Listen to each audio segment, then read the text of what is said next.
Like all of us, we have different skills, different challenges, intelligences. How do parents recognize some of this stuff? I always encourage parents to trust their gut Okay. and keep asking questions.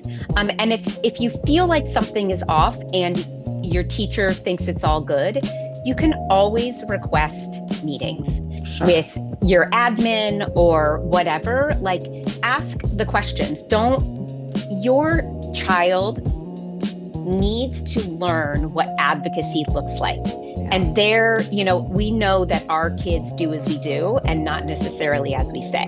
And so I feel like the most successful families are often the ones where the parent maybe was a little obnoxious or a little loud.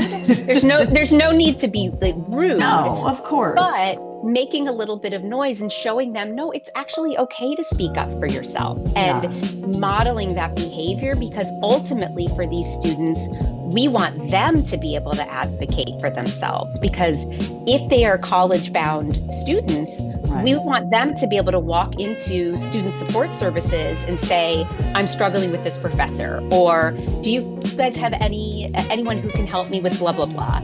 Right. Because in college, you're there by choice. They don't Right. they will not be coming after you. No, no. You And have so to it's go up to the professor and say, I have exactly a 504 and da da da da da. correct. And so I Right. think it's really critical for, kids to, for families to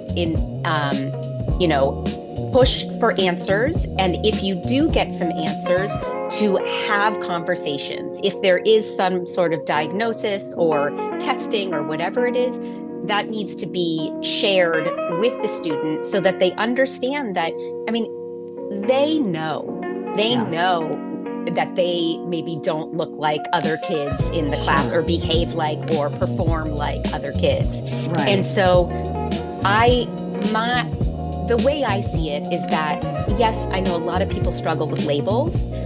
Labels gave me a lot of freedom to understand that, like, I wasn't doing something on purpose, and that it was just how my brain was made. And so I was able, it kind of released me from any guilt necessarily.